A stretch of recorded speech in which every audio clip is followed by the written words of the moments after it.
Hello everyone, good morning. This is पूजा।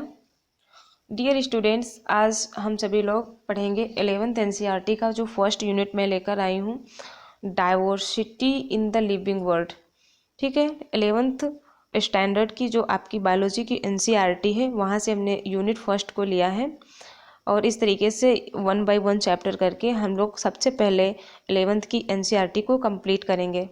ठीक है, और यहाँ पर इस तरीके से पढ़ाया जाएगा आपको कि आप कोई भी कॉम्पिटिटिव एग्ज़ाम नॉर्मली जो है उन्हें भी आप क्वालिफाई कर सकें।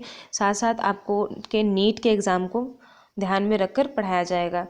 ठीक है, तो आपको एनसीईआरटी की लाइन टू लाइन अच्छे से रीड करनी है, क्योंकि नीट में क्वेश्चन जो है ना एनसीईआरटी की लाइन से ही बनते हैं और आपके बोर्ड एग्ज़ाम के लिए भी ये बहुत हेल्पफुल रहेगी। यहाँ से भी आपके एग्ज़ाम आपकी बुक से एग्ज़ाम में क्वेश्चन आपकी बुक से ही आएंगे। ठीक है, तो चलिए देखते हैं जो सबसे पहले यूनिट फर्स्ट है, इसमें हम लोग diversity in the living world के बारे में पढ़ेंगे। यानी कि जितने भी हमारे लिविंग ऑर्गेनिज्म हैं, ठीक है, जितने भी लिविंग ऑर्गेनिज्म हैं, यहाँ पर जो हमें सजीवों के बीच में जो विभिन्नताएं देखने को मिलती हैं, जो उनके बीच में वेरिएशंस होते हैं, ठीक है, उन सारी चीज़ों के बारे में पढ़ेंगे। वो चाहे फिजिकली वेरिएशंस हों या फिर जेनेटिक लेवल पर हों, ठीक है, उनकी जो विभिन्नताएं हैं और उन ऑर्गेनिज्म को किस तरीके से जो क्लासिफाई किया गया है ताकि हम उनकी अच्छे से स्टडी कर सकें, उनके बारे में उन्हें समझ सकें, उन सारी चीज़ों को यहाँ पर देखेंगे।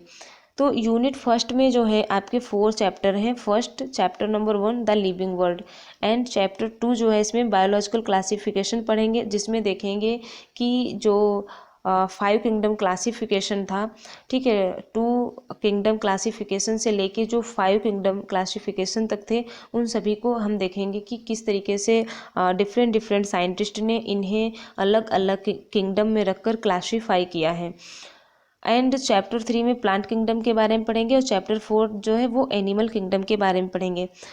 Dear students, first of all मैं बता दूं कि अभी हम लोग जो यूनिट फर्स्ट में पढ़ने वाले हैं वो चैप्टर 1 और चैप्टर 2 को ही पढ़ेंगे। चैप्टर 3 और चैप्टर 4 के लिए जो है क्लासेस लंबी होने वाली हैं। ठीक है, इन्हें डिटेल में पढ़ेंगे क्योंकि हमें यहाँ पर हर एक फाइलम को पढ़ना है। ठीक है, प्लांट किंगडम में जो हमारे 5 फाइलम्स हैं, ठीक है, फंजाई से लेके एल्गी, ब्रायोफाइट, स्टेरिडोफाइटा, जिम्नोस्पोर्म, एंजियोस्पोर्म, वहाँ तक हमें अच्छे से पढ़ना है। एंड चैप्टर 4 में हम लोग पढ़ेंगे एनिमल किंगडम, जो पोरीफेरा से लेके आपका हेमिकॉर्डेटा तक पढ़ना है। ठीक है, तो चलिए सबसे पहले अब देखते हैं कि डाइवर्सिटी क्या है, लिविंग थिंग्स में क्या डाइवर्सिटी देखने को मिलती है। तो सिंपल सी बात है कि जब हम किसी भी लिविंग थिंग्स, ठीक है, जब हम किसी भी लिविंग थिंग्स या उसके लिविंग फॉर्म्स के, ठीक है, बारे में जब हम स्टडी करते हैं तो ऐसी साइंस की जो ब्रांच है उसे हम सिंपली बायोलॉजी कहते हैं। यानी कि बायोलॉजी के अंतर्गत हम सजीवों की जो लिविंग थिंग्स हैं उनकी डाइवर्सिटी के बारे में, उनकी जो लिविंग प्रोसेस है उसके बारे में स्टडी करते हैं। ठीक है, इसी को हम लोग साइंस या बायोलॉजी कहते हैं। इसके बाद देखेंगे कि सबसे पहले क्या था कि यहाँ पर कोई भी मैंस या ऑर्गेनिज्म नहीं हुआ करते थे। ठीक है, यानी कि हर एक चीज़ नॉन लिविंग थी। तो देखेंगे कि किस तरीके से नॉन लिविंग थिंग से फिर लिविंग थिंग्स आई और उन लिविंग थिंग्स की क्या क्या प्रॉपर्टी होती हैं। ठीक है, जैसे लिविंग तो नॉन लिविंग में भी विंड है, सी है, फायर है, ठीक है, ये सारी नॉन लिविंग थिंग्स हैं, चूँकि ये भी हमारे नेचर में नेचुरली प्रेजेंट हैं। क्लियर? और माउंटेन है, सन है, मून है, ये भी चीज़ें लिविंग हैं, बट ये किस तरीके से डिफरेंट हैं एक लिविंग ऑर्गेनिज्म से और एक लिविंग थिंग्स के बीच में। ठीक है, तो चलिए अब सबसे पहले नीचे वाली स्लाइड पे चलते हैं और देखते हैं कि इन चीज़ों को समझाने के लिए, बताने के लिए कौन से साइंटिस्ट का इसमें सबसे इम्पॉर्टेंट कंट्रीब्यूशन रहा है। ठीक है, तो यहाँ पर सबसे ज़्यादा जो कंट्रीब्यूशन था वो था अर्नेस्ट मेयर का। ठीक है, जो सबसे ज़्यादा कंट्रीब्यूशन था वो था अर्नेस्ट मेयर का।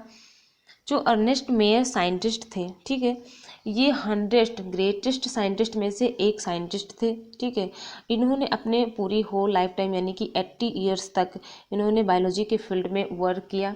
और ये एक ऐसे साइंटिस्ट थे, ठीक है, जिन्हें क्या कहा जाता है, the Darwin of the 20th century.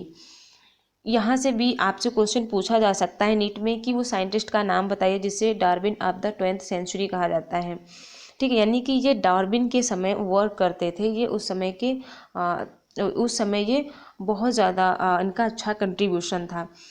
उसके बाद सबसे इम्पॉर्टेंट बात आती है कि इन्होंने किस किस फील्ड में काम किया है। तो ये अर्निथोलॉजी पे वर्क कर रहे थे, इसके साथ साथ टैक्सोनॉमी पर भी वर्क किया, एंड जियोग्राफी पे वर्क किया, इवोल्यूशन एंड सिस्टमेटिक्स पर वर्क किया। इसके साथ साथ इनकी अच्छी जो है हिस्ट्री और फिलॉसफी भी थी।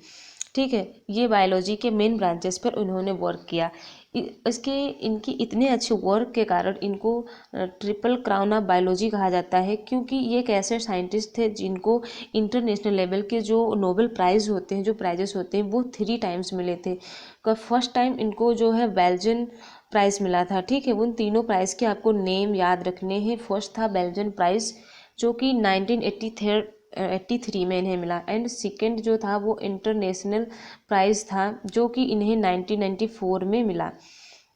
उसके बाद जो लास्ट इन्हें जो नोबेल प्राइज़ मिला वो क्रेफोर्ड प्राइज़ था जो कि 1993 में मिला। और इस तरीके से ये लगभग 100 ईयर्स तक अपना वर्क करते रहे। ठीक, और इनका जन्म जो हुआ था 1904 में, एंड 2004 में ये एक्सपायर हुए थे। तो ये एक अर्नेस्ट में साइंटिस्ट थे जिनका बहुत ही अच्छा कंट्रीब्यूशन रहा इस फील्ड में, और इन्होंने बताया कि किस तरीके से हम ऑर्गेनिज्म को किस तरीके से वन सेकेंड किस तरीके से कि हम इन्हें क्लासीफाई कर सकते हैं। क्लियर। अब सबसे पहले मेन अपने चैप्टर पे चलते हैं कि व्हाट इज़ लिविंग, कि लिविंग थिंग्स क्या हैं। ठीक है, चलिए अब देखते हैं कि लिविंग थिंग्स क्या हैं। यहाँ पर सिंपली ऐसा आपको बताया गया है कि किस तरीके से एक नॉन लिविंग मैटर से लिविंग थिंग्स का फॉर्मेशन हुआ, और इन लिविंग थिंग्स में किस तरीके का कितना